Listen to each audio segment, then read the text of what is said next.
we do have something else very important to talk about. Yes, something you wanted to put out into the world. Yeah, Seth Rogen. Mm. He's been skating under the radar a little bit here, and I noticed this on Twitter. Someone was like, "Seth Rogen's not missing with superhero content," and that was as a response. He was asked in an interview about would he ever work with Marvel or anything, Mm. and he was like, "I've never spoken to them. I've never spoken to Kevin. I'd be interested, but I don't know if like the way I do stuff aligns with the way they do stuff." Yeah. So not closing the door, but he's not like willing to give up the way he does stuff just to make a deal happen. Yeah. And it was at that point I really realized that yeah, he's had cameos in a lot of superhero stuff. He's also executive producer, co-writer, sometimes director of The Boys, Invincible, Teenage Mutant Ninja Turtles, Yeah.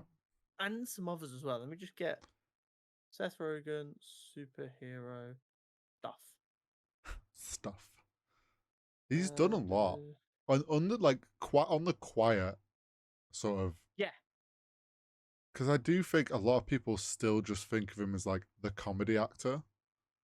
yeah. I don't think people respect him enough as a writer. I think people don't Um, realize he writes. I think yeah, also like he's not until this Teenage Mutant Ninja Turtle stuff. I wouldn't say he's like been very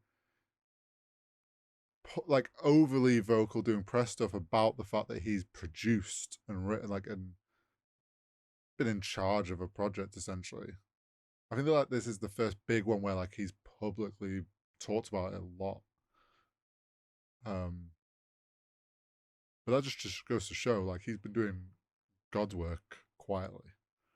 yeah. And he's also been a big advocate for indie superhero stuff getting its fucking chances, Yes. which I think is really important. Um, so he was a writer for Teenage Mutant Ninja Turtles. Mm-hmm. He was a director and executive producer for The Boys. Right. Yeah, yeah, director for The Boys and executive producer on The Boys, as well as also being the executive producer on Invincible and obviously Teenage Mutant Ninja Turtles as well. Yeah. Um, he's done a lot of work and he's Mm. very involved with the process and that because he knows a lot of the people who do the other bits of it and like they asked his opinion and that's how he got into it. But it's interesting because that's all the stuff that's like seen as the breath of fresh air. Yeah. All the new stuff, the enjoyable new styles. I And mean, with and it's not even like you can just go, oh well, it's just he's picking the right projects and he can see something that has potential and pick it up because the boys' comics are shit. They are. okay. It's a widely respected thing when proper comic book heads, like even more than myself, saw the boys was being turned into a TV show. Those who Mm. were aware of it went, really? That's what you're gonna because it is just this massive mess of edge lord stuff. Right. Which comics are always on the verge of being anyway, but they're already just like we are just gonna do the most outrageous thing for the sake of it being outrageous, which Yeah. makes the story a mess, and it Yeah. just it makes it gratuitous in a way that doesn't advance the story. It's just for the sake of being gratuitous. Whereas by the time they've then translated it into the show, Mm-hmm. they've gone, okay, so how do we like have this edge to it that's obviously the whole selling point of it, but Yeah. actually make it so it's worth having the edge instead of being all edge. There's a lot of edge. Yes, it's so edgy. You'd know that if you'd watched Okay. it. One show at a time, okay? Let's get through Invincibles first. Get through it. Whereas Invincible is widely regarded as like one of the Really best good. indie comics of all Yeah. time. Like it's absolutely beloved. When that got announced, it was being turned into a show. Massive comic book heads collectively went, "Now we're fucking Yes. talking." Um, it ran for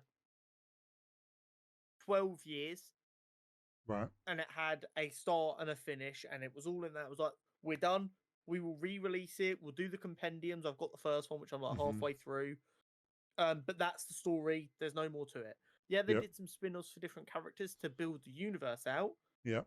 but they've not done what a Spider-Man does, which is started in the 60s and it just keeps on going, and eventually you're going to get to a point where people are like, yeah, there's a lot of great stuff, but there's also a lot of shit Yeah. because you're just Bulking it. you can't do anything too decisive, because then someone's either going to have to retcon it, Mm-hmm. or you might get rid of something you really want. Yeah. While also being a unique story that at the time didn't feel overdone. Now, granted, Invincible and The Boys coming out at the same time has kind of tired people of the evil Superman trope, Yeah. but Homelander has turned into more than that, Mm-hmm. and Omni-Man was always more than that, and we're going to get to see him as more than that in season 2 of Invincible. Yeah. And then you got Teenage Mutant Ninja Turtles, which was a franchise that was adored by millions, kind of left to rot, couple of bad decisions, and everyone thought it was dead and buried at least for a while. And now, for the first time in like 6, 7, 8, 9 years, all revenue from the brand of Teenage Mutant Ninja Turtles has now crossed $1 billion again. So, like, granted, not all of that is from the film, but it's from the film and the toys from the film and everything else that's generated because of the film.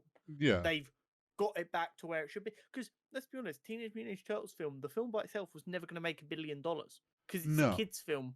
Yeah. But Like, what it was going to do is do exactly what we did, which was before the film. You see the advert with the toys, and the kids have been taken to see the film by the parents now who might have grown up watching Teenage Mutant Ninja Turtles, which is terrifying. Yep. They've gone, Daddy, I want that for my birthday. I want that for Christmas. I want that because I want that and I'm a child. And yeah, I'm so happy to see this franchise back alive.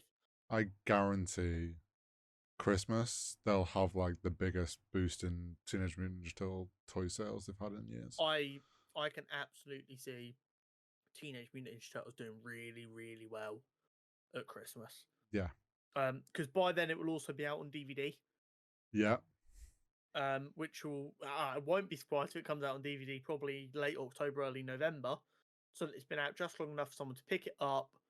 Their kids watch it. Their kid falls in love with it because it's the funny talking turtles who are karate people. Yeah. It sounds silly, but it's the true. most awesome concept to a childlike brain. They're funny. They like pizza. I like pizza, and they're funny, and I love it. And shapes and colors. Do you know what's wild with the success there's like we're saying about toys and stuff for this coming back into light? Back in the day, like Teenage Mutant Ninja Turtles was the TV show. There was all the toys. It's now in video games. Did you see the Fall Guys crossover? No, I didn't. They've done a crossover with Fall Guys, so you can get the outfits and be each of the turtles in Fall Guys. It's like the perfect. So it's like They must they're have even Fortnite at some point. possibly they're even pushing now into like it's a new era of like TMNT. 4 days ago. Oh, there you go. Like where like that's the whole thing. Like they've completely relaunched essentially the brand into this new era, which is more than just toys and TV. It's toys, TV, film, games. Like it's gonna become like a huge franchise. Like it's gonna reinvigorate that franchise. You've also got the Last Ronin game, which is coming out at some point in the next couple of years. Yes, you have.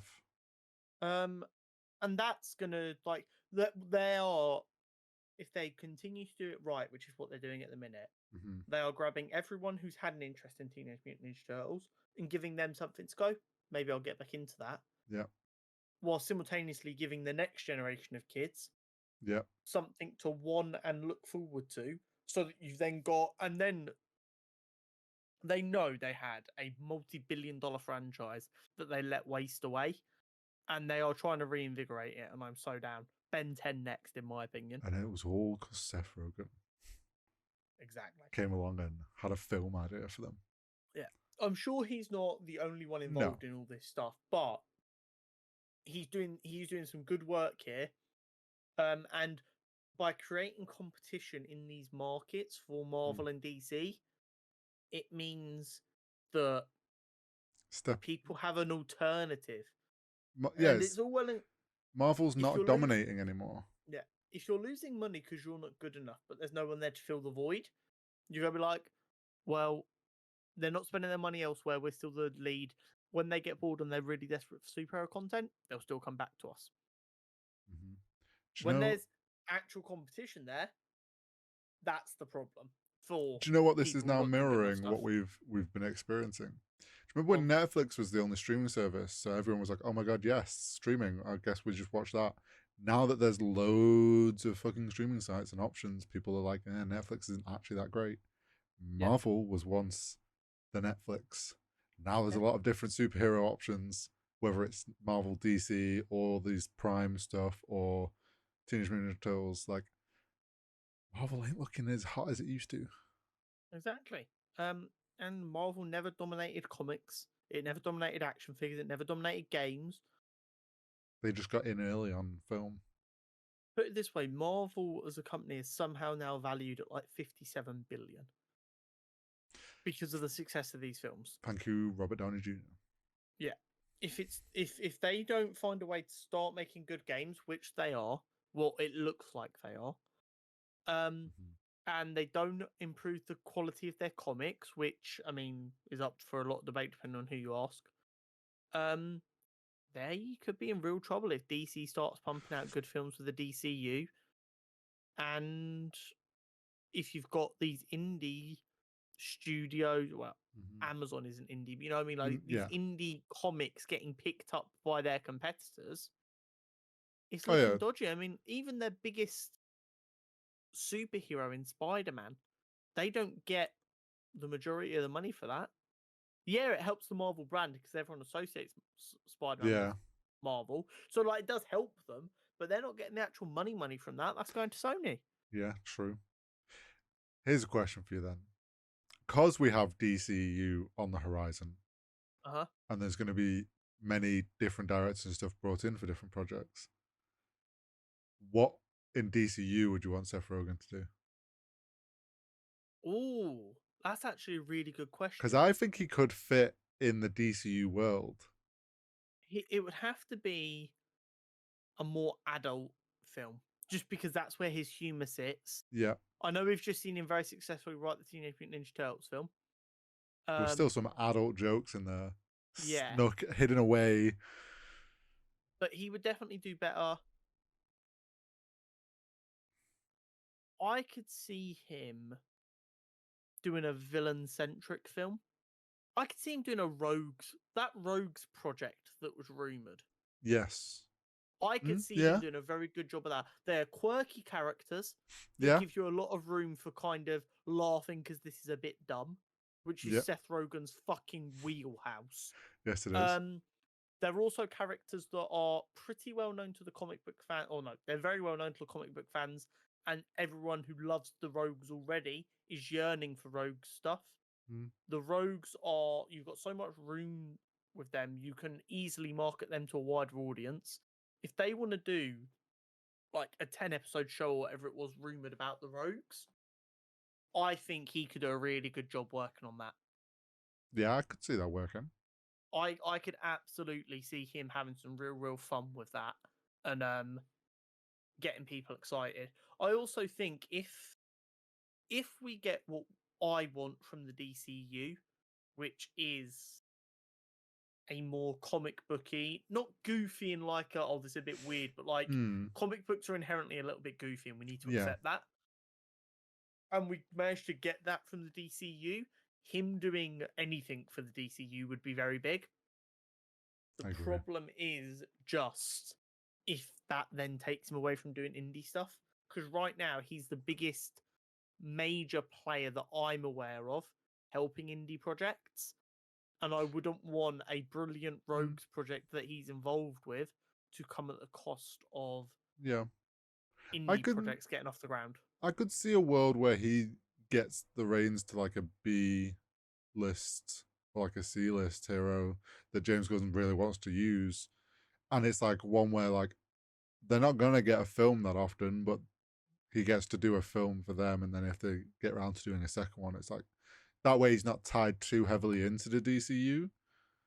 But I think it'd be cool. I think there's a world where Seth Rogen gets to do a GCU project, even if it's just a 100%. one-off. I think it'd 100%. be cool. Yeah, I mean, even if they wanted to give him an Elseworlds project and just let him True. have a proper bit of fun with it, Yeah, that's and also just be like, true. just give us your unique flavor of what you would do with the DC world in an Elseworlds project. James Gunn will look forward to our check in the post when you launch Yeah, that idea. finder's fee. 10% sounds good. Whoa, there's two of us. 20%. My brother in Christ, how much money do you want? A lot.